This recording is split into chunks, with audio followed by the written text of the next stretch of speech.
Welcome to the Deep Dive.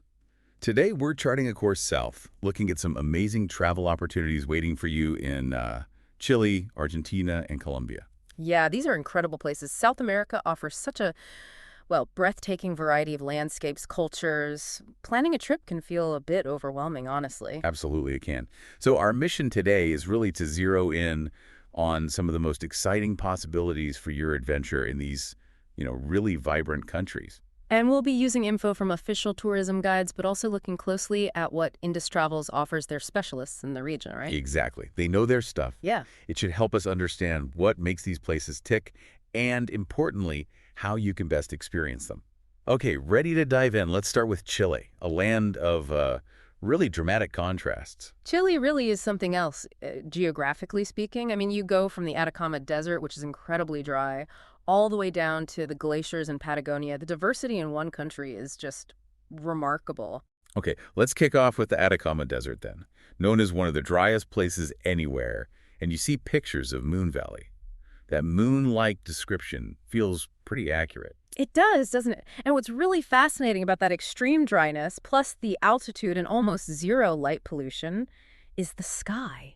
It creates these unbelievably clear night skies. Ah, for stargazing. Exactly. The Atacama is genuinely one of the world's best spots for it.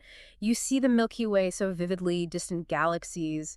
It's properly awe-inspiring. And it's not just the stars. You've got the Tadio geysers, too, steaming away, and these incredible wind-carved rock formations. It feels, otherworldly. Okay, shifting gears quite a bit. Santiago, the capital, surrounded by the Andes, sounds like a real mix of old and new. It really is. Santiago's got this great energy. You've got the history in places like the Plaza de Armas, the big metropolitan cathedral, but also modern life buzzing around it. And museums. Oh, yes. The Museum of Pre-Columbian Art is fantastic, gives you real insight into the indigenous history. And for views, you have to go to San Cristobal Hill. All right, the cable car one. That's the one. The panoramic view of the city with the Andes looming behind it, it's pretty special. Okay, next stop. Valparaiso. UNESCO World Heritage Site, described as colorful bohemian. Sounds intriguing. Valparaiso is just a visual treat, honestly. The hillsides are covered in brightly painted houses, amazing street art everywhere, and these old, charming funiculars that take you up and down. So it clings to the coast. Yes, right on the Pacific. The views are, as you'd expect, stunning. And it's got cultural weight, too. Pablo Neruda's house, La Sebastiana, is there and open to visit. Now heading way south, Patagonia. The name itself just screams rugged beauty, adventure. What's the big draw? Patagonia is definitely a magnet for, nature lovers and adventurers. The absolute highlight for many is Torres del Paine National Park. Those iconic peaks. Exactly. The granite towers, the glaciers, the incredibly blue lakes. It's stunning. People come from all over for the trekking circuits like the W or the longer O. And wildlife? Oh, yeah. You can see guanacos. They're related to llamas, foxes, sometimes even the Andean condors soaring overhead. And seeing Great Glacier. Especially if you see ice calving breaking off into the lake, that's unforgettable. That sounds incredible, but maybe a bit daunting to organize on your own. How would a tour, say with Indus Travels, help there? That's a really good point. Exploring somewhere like Torres del Paine involves logistics, Yeah. The terrain can be challenging. Right. So using a specialist like Indus Travels is a huge advantage. They often have brilliant local guides who know the trails inside out, the best viewpoints, where to spot wildlife. They handle the transport, the accommodation, which can be tricky to book near the park. And provide context, too? Exactly. Insights into the geology, the plants, the animals, stuff you might miss otherwise. Their tours, like the Patagonian Escape with Torres del Paine, are specifically designed to give you the best experience in that amazing landscape. Makes sense. And Chile, of course, is famous for its wine, too. Central Valley, Maipo Valley. Absolutely. Chile's wine regions have a serious global reputation now. Visiting the wineries, especially in the Central and Maipo valleys near Santiago, is a fantastic experience. Wine tours and tastings. Yes, exactly. It's a lovely way to soak up some Chilean culture, wander through beautiful vineyards, and, taste some exceptional wines. Indus Travels often builds winery visits right into their itineraries. A curated taste, you could say? We should probably give a quick mention to Easter Island as well, even though it's way out there. The Moai statues. Oh, right, Rapa Nui. It's geographically remote, for sure, but the mystery and the sheer scale of those Moai statues, it's captivating. A totally unique piece of human history. Indus Travels can actually arrange trips there, often as part of a bigger South American tour. So it really sounds like Indus Travels offers a structured way to see this incredibly diverse country. Looking at their tour names, highlights of Chile, essential Argentina and Chile, best of Chile, suggest a range of options. Precisely. They cover the spectrum. Whether you want a shorter trip hitting the main spots or a really deep dive, they seem to have itineraries designed for that. They even have things like the cruising fjords of Tierra del Fuego for a different perspective down south. And options for solo travelers, too. Yes, they cater for solo travelers, which is great, and they offer both small group tours, which can be more intimate, and independent options if you want more flexibility. Good to know. And timing. When's the best time to explore Chile with them? Well, according to Indus Travels, for outdoor adventures like in Patagonia, their summer, November to February, is the sweet spot. Yeah. That's also peak stargazing time in the Atacama. And if you wanted snow? Then you'd be looking at June to August for the Andean ski resorts. Having that kind of specific advice based on what you want to do is really helpful when you're planning. Okay, Chile sounds absolutely amazing. Let's journey east now, across the Andes to Argentina, another land of passion and, well, equally stunning landscapes. Argentina definitely holds its own. It's got its own incredible mix. You've got the sheer power of Iguazu Falls up north, the icy wonders of Patagonia again, but the Argentinian side, and then, of course, the vibe of Buenos Aires. Let's start with Iguazu Falls. Yeah. Over 270 separate waterfalls. That just sounds immense. It truly is a UNESCO World Heritage Site, and it just takes your breath away. Indus Travels makes sure you see it from the best angles using all the walkways and viewpoints. You absolutely have to see the Devil's Throat viewpoint. Thrilling, I bet. Definitely. And their guided tours add a lot, explaining the rainforest ecosystem around the falls, too. Okay, back down to Patagonia, but the Argentinian side this time. Perito Moreno Glacier comes up a lot. What's special about that one? Yes, Perito Moreno in Los Glaciares National Park. What's remarkable is that it's one of the few glaciers in the world that's actually advancing, not retreating. Yeah. Yeah. And Indus Travels offers ways to get right up close. Boat trips along the face of the glacier. You can even do ice trekking on it with crampons and guides. Hearing and seeing huge chunks of ice cab off into the lake. It's powerful stuff. Wow. And Argentinian Patagonia isn't just Perito Moreno. You've got Tierra del Fuego National Park at the very tip of the continent, the stunning Fitzroy mountain range. Indus Travels weaves these into their Patagonian itineraries, too. Okay, complete change of scene. Buenos Aires, the Paris of South America. Mm. What gives it that nickname? It's that blend, European architecture and elegance, but with this undeniable Latin American passion and rhythm. Indus Travel city packages really get you into the key neighborhoods. Like San Telmo. Exactly. San Telmo for tango, cobblestone streets, antique markets, and La Boca, famous for Caminito Street with all those brightly painted houses. Very photogenic. And the tango. Can you experience that? Oh, absolutely. Indus Travels can arrange for you to see professional tango shows or even take a lesson if you're feeling brave. And of course, you have to try the Argentine steak and Malbec wine. It's practically mandatory. Speaking of wine, Argentina's got its famous regions too, especially Mendoza, right? Mm-hmm. How does Indus Travels feature that? Mendoza, right at the foot of the Andes, yes. It's world famous, especially for Malbec. Indus Travels arranges guided tours out to the vineyards.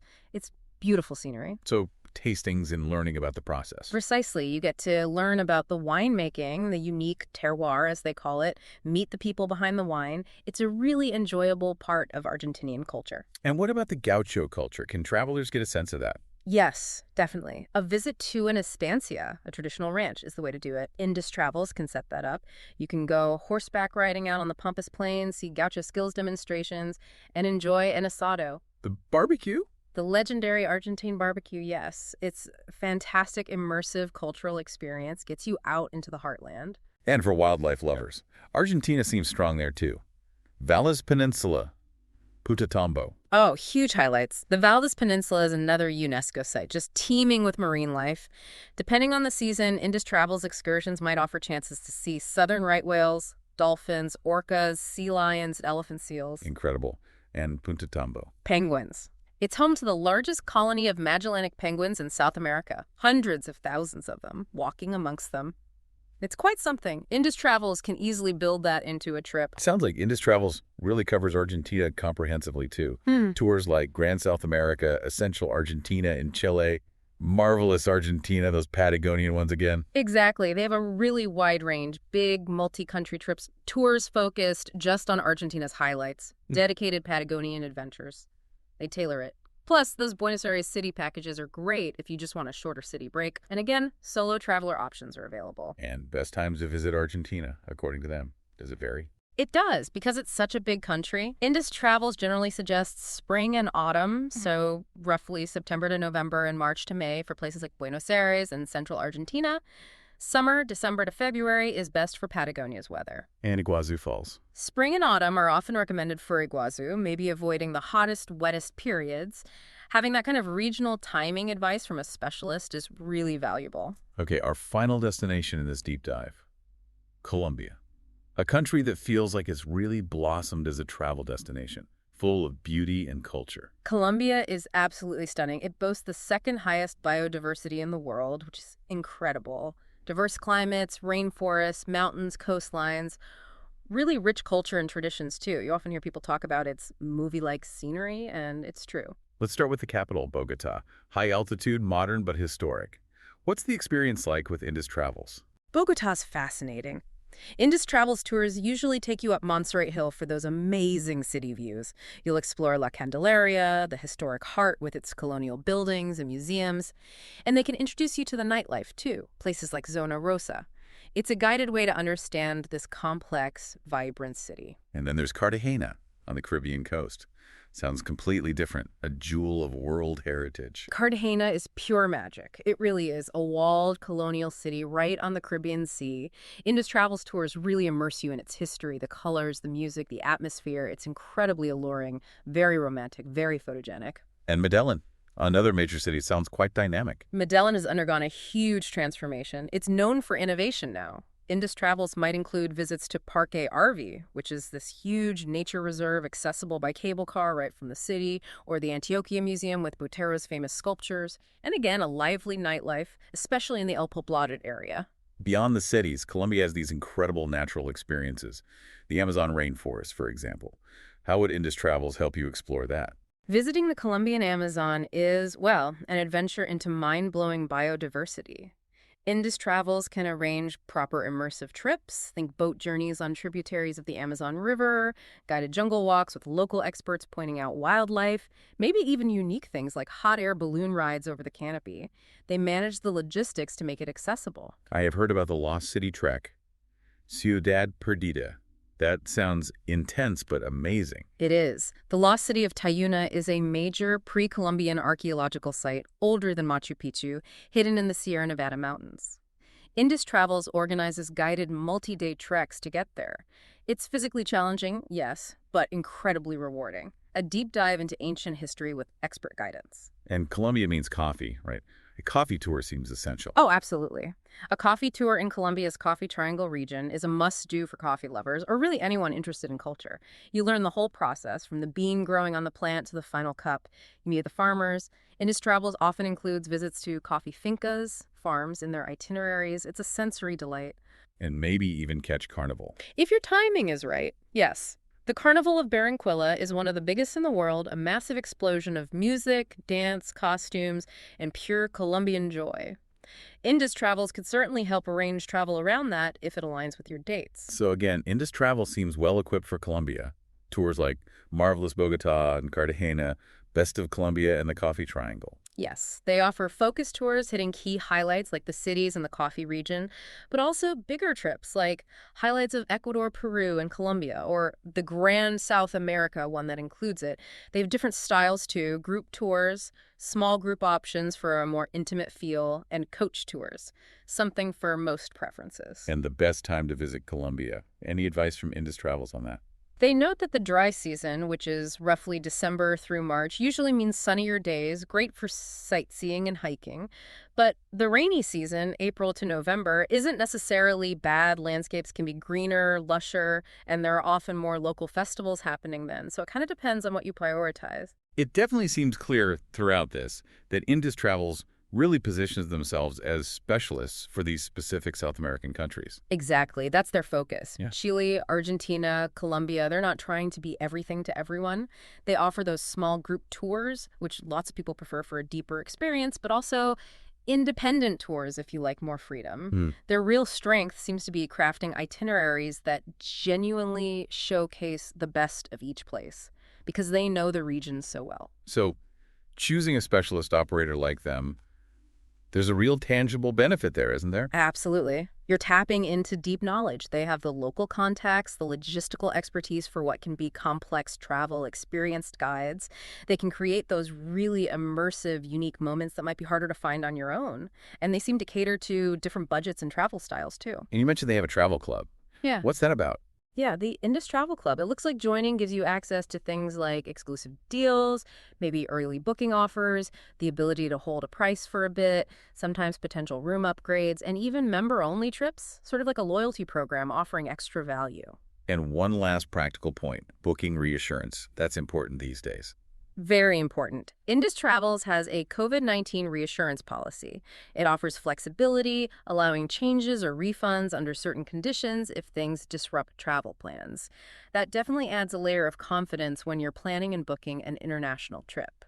Well, this has been a fantastic deep dive. It really highlights the sheer diversity and richness you can find in Chile, Argentina, and Colombia. They are truly extraordinary countries, aren't they? Each one's so distinct. And it seems Indus Travels offers a really solid, expert way to navigate them and experience their highlights, no matter your travel style. So if a South American adventure has been lingering on your wish list, hopefully this chat has maybe sparked some specific ideas and shown how achievable it can be, especially with a specialist guide like Indus Travels. Yeah, think about what draws you in most. Is it the dramatic landscapes of Patagonia, the buzz of Buenos Aires, the coffee and culture of Colombia? Indus Travels seems to have the expertise to help you build that dream trip. Absolutely. Yeah. And on that inspiring note, maybe here's a final thought for you, the listener. Hmm? Which of these incredible South American wonders is calling out to you the loudest right now? And what unforgettable story will you aim to bring back from your adventure with Indus Travels?